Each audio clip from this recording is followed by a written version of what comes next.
Hi, I'm Fiona Wedderburn-Graham and I'm the co-director of Amaze Associates.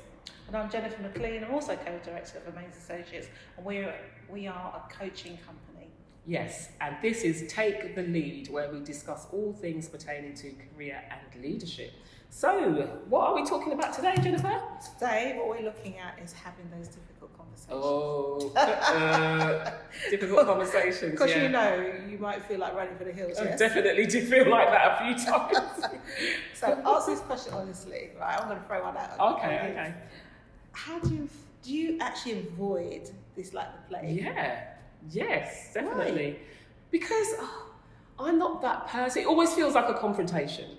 And I'm just not naturally that person, so I do avoid it. But however, I do understand that sometimes you just got to pull up the big girl pants and just get on with it. You have to get it done. And there are risks if you don't actually deal with it properly. Absolutely. You can take you to employment tribunal. Absolutely. Yeah. So what we want to talk about today is really about how you have those conversations, as difficult as they actually are. And there are lots of types of difficult conversation. I mean, I had a conversation with somebody who had body odour. Nobody else would talk to the person. And that was hard, it was very personal. Yeah, so I mean, how do you even begin to approach something like that? In a respectful way as well, not in a horrible way. And that's the key, the respectful way about it. I had to do that on 2 occasions, 2 separate jobs. And it's always like pushing you forward. You talk to that person, Jennifer.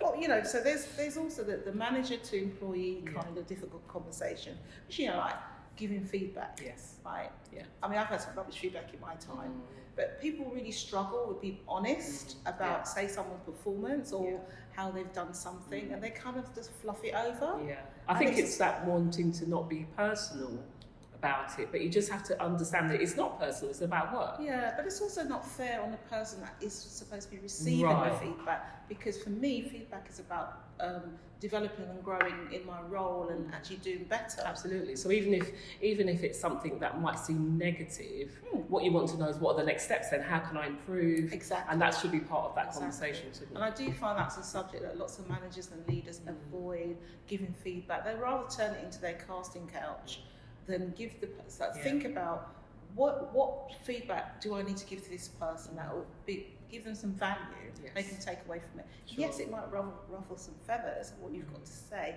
but if you team that with evidence, then you're kind of saying, well, look, this is why I'm saying this, because. And then the other bit is about dealing with employee differences, differences between employees. That takes up so much time. Yeah. So much time. Yeah. Because if you want someone, say, to work closely with a colleague that they may not necessarily like, you may not know that as a manager, or but they have some kind of little conflict going on, a bit of competition perhaps, or perhaps they're just different approaches to work. So those are kind of difficult as well. And then you move on to things like, there's different conversations about discussing performance issues. I mean, the good performance issues, the things are good, aren't they? If it's good performance, but the trick is in performance, it's so key for that person's development and learning. Absolutely. It's again about feedback. So this is a different type of feedback. This is just in the context of your work. So, and again, it's an area that managers seem terrified by, and also as an employee, it's like you're just kind of ambivalent to it, because the reason why some are ambivalent towards it because they're not getting the right performance review conversation. So, and also they're not connecting with the person giving the feedback. It could be they're kind of a bit frightened about the person giving feedback. Oh my God, my boss wants to talk to me. Oh my God, what I've done. And they think that catastrophising that goes on. I might have done something wrong, I don't quite sure what it is. Even though you're sure you haven't done anything wrong, but still. And so it's about when you're doing that performance stuff with feedback and having that discussion, so that it doesn't become a difficult discussion. It's actually really sit down beforehand and prepare. The person who you're doing performance review with has to also prepare. As well. And they should be given the opportunity to do that, shouldn't they? They should also prepare what are my strengths, what did I do, and be really honest about that. And also the person actually performs reviewing you also looks at that. So actually, shall we talk about some of these areas and be, again, like you said earlier, respectful about that. And then there's also clarify misunderstandings. How many times have you been in that position? lot of times, and it's sometimes really difficult just to get the parties to see the other party's point of view. That's the thing, they're kind of entrenched and stuck in what they think, and they're not moving, and then that's really makes it a difficult conversation. And this is also about clarifying what is the misunderstanding, you know, what's the attitude that comes from it, because people develop an attitude and you don't know why. No, that's true. One day they're speaking to you, the next day they're not. One day they're talking to you at the water cooler, the next day they're not. And they feel quite justified for whatever their reason is, but they know what their reason is, don't they? Yeah. And when you have that situation where you're trying to clarify, or you've got some misunderstanding, what you're faced with is that defensiveness that people put out, that brick wall. Yeah. And you know, you feel sometimes that to get over that brick wall and reconnect with that person is really difficult. Quite difficult. It is difficult. And then correcting somebody who's made a mistake. Oh, mistakes. How would you approach that? Well, I'd say to my kids, when you make a mistake, it's not a problem, because actually it's when you make the mistake that you find out the right way to do the thing. That's true. It's an opportunity to learn something. So you shouldn't really need to feel that you have to beat yourself up about it. Yeah. But obviously people feel that, you know, it's a bad thing to make a mistake. So but that's the whole thing about business culture. So we should be, you know, like you said, mistakes are a learning opportunity. Quite right. But what some managers do is use it as a punishment. Right. To berate their staff. And berate their staff, talk down to their staff. Actually, you're actually creating more animosity. Yes. You're then going back to that area of fear, where you're managing through fear and not through actually, you know, talking to people and respecting people. So it becomes a real issue, and people get intransigent about that. Yeah. You know, if someone makes a mistake, it's like, well, okay, let's evaluate that performance. Yeah. And even find out, did they really know what they were supposed to be doing in the first place? Exactly. They might not have realised that was not the right thing to do. So. And you know, if you're running a business, or if you're in an organisation where you have a particular responsibility, and you make a mistake, the best thing you can do for yourself is own up to Own up, yes, it will come to light eventually. But there are some toxic environments and toxic cultures that you don't feel safe to speak very up, difficult, because there will be somebody in whether it's your peer or your manager, just waiting for you to trip up and make that mistake. So it's about creating that safe environment. Yeah. They talk about psychological safety in the workplace. That's one of them. Make it your culture, work culture, a way in which people will feel safe, feel okay about approaching and saying, look, I think I've cocked up here. It's really important, actually. I was just thinking that, again, as a parent, I suppose you go through a lot of different things as a parent, and I do remember sometimes the kids something would happen, I don't know, they broke something, or they did something, or they dropped something, or whatever it was, and the first instinct is like, what are you doing? What? But I kind of realised that I have to be able to pull that back a bit, actually, because at the end of the day, actually, it's an accident.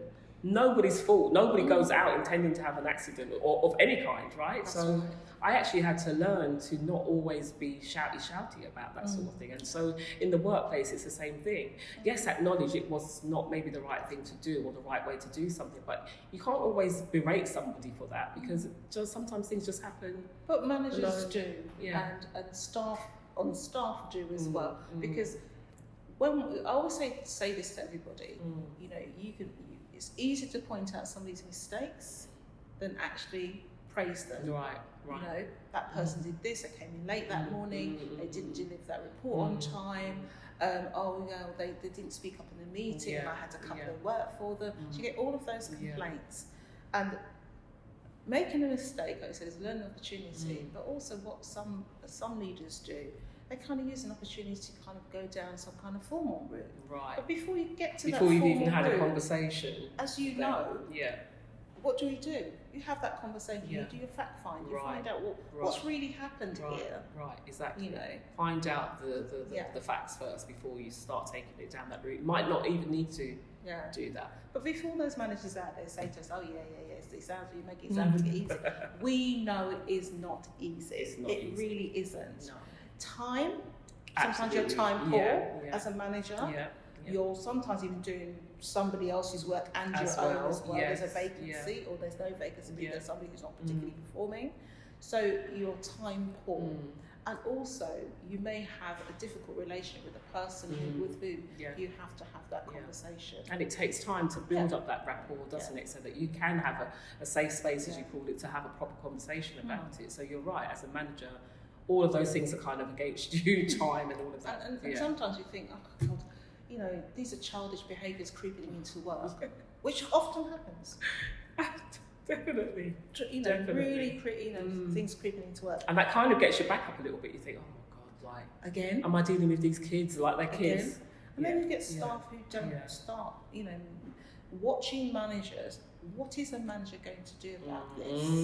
Right? So there you have those dynamics as well. There's the other part we talked about quickly is really about disciplining a member of staff, because that's another difficult conversation. It's very difficult. I've definitely been in that situation, and even now I can remember how stressful it was to actually be in that situation and to be able to deal with the person, because as a manager, and you'll manage them every day, that's fine. But then when you have to come and actually bring this thing to them and then say, we're going down this formal route, it changes the dynamics completely. It does. I remember going home every night completely stressed about the next day. It was horrible, really. And there's a flip side to that. There's one, the person who's actually having to take disciplinary action feels the way you felt, but also the person who's actually on the receiving end of being disciplined. They may have broken a company policy, they might have been, you know, been defiant or rude, or you know what? But you have to just control your emotions. You do. The employee, or the disciplined, and the manager, leader have to really control their emotions, because it can bleed out, and you really want to be fair. Yes, absolutely. You really want to be fair. You don't want to be led by your fear or your stress. You want to make sure that the process is correct, and that, as you said, the person that's being disciplined actually has all the opportunities they need to express themselves properly. And this is where using the processes that are in place, making sure you read disciplinary policy, understand the steps that you need to take, and that you're taking the right steps. And with the employee, I would say the same thing. You need to read the disciplinary policy, or any grievance procedures, or whatever that's there, and actually really try, as difficult as it is, because when you're in it, it's a horrible feeling. It's very disconcerting, very stressful. So I think that's probably one of my top issue, you know, difficult conversations for dealing with. That initial conversation. When staff are moody and you're not sure why. I mean, we're talking about, you know, things like at the moment, which are very, very topical, about menopause, and you know, you can send a woman any which way. But sometimes staff are moody, you don't know why, and you don't know what that is all about, and that can make for a difficult conversation as well.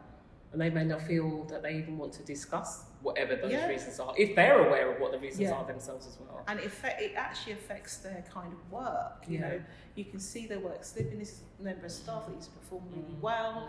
What's going on? They don't want to share with you, because they don't have to share with you particularly. How can you assist? How can you actually broker that conversation with that person to just get under the skin of what's actually going on? I think it's definitely worthwhile approaching them, and also approaching it from the point of view of how can I help, rather than what's the matter with you and your work is suffering. If you approach it from a different point of view, then it might get further with dealing with it. This is where, you know, what you want to do when you're doing that, what you're creating is a win-win You outcome. know, that's what we all seek to. It doesn't always end up that way. No, but don't be misled. That should be the aim, though. That should be the aim. But you know, we've got some tips for you, I think. Shall I run through them? Do you think? Okay. So let's think about when you're going to have a conversation that you feel is going to be quite difficult.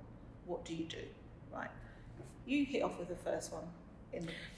So first of all, we've said this already. Be clear about what the actual issues are, and if that means you need to have a conversation with the person, then do that. But again, do it from the point of view of how can we help. Not as a punitive thing. Just try to get under the skin of what is actually going on with them and find out what the facts are. And I'll add to that by saying adopt a calm manner. Adopt a really calm manner. Stick to the reason for the meeting. Don't just go off tangent. Be open and be honest with your conversation. Show respect, as you've just said. Allow someone to express their thoughts and feelings in that meeting without feeling threatened by it. or feel you have to, respond and pitch in. State the issues that have occurred and the reason for the meeting and the impact. So the impact, it could be give examples, dates, provide documents, all that kind of stuff. Yeah, absolutely. Importantly, the biggest one definitely is listen. Yes. Listen more than you speak. Really listen. Not just hear the words, but listen to what's behind what they're saying as well. Absolutely. And explore the issues together, because you could find a way forward through that. Agree a way forward is your next step. Discuss the options that are on the table. It doesn't have to be disciplinary. It could be a learning need. It could be something else that you've discovered that you never knew about, what's happening with that person. And crucially, arrange a follow-up meeting, with that person, just to kind of monitor and get some feedback in terms of progress and what you've discussed as a way forward. And continue to provide support where it's absolutely. Once that part is done, don't just drop it and leave it. Just check in, catch up with them, and make sure that you know what is happening. Are they progressing? Do they feel any different? Is there more support that you could provide, and that sort of thing? Keep the conversation open, definitely. I mean, successful outcomes for different conversations depend on how you manage yourself and what you actually say. So it's really down to how you decide to respond to those difficult conversations. You don't want to escalate them. What you want to do is minimise them and get a win-win outcome. Absolutely. And remember, we know it's difficult. We know the stress on managers, but also put yourself in other person's shoes. Absolutely. And don't run away from it. Don't avoid it. Just absolutely deal not. with it head on. Yeah. So that's it. We all felt like running for the hills. No. You just have to take that lead. This is Take the Lead. Thanks for listening.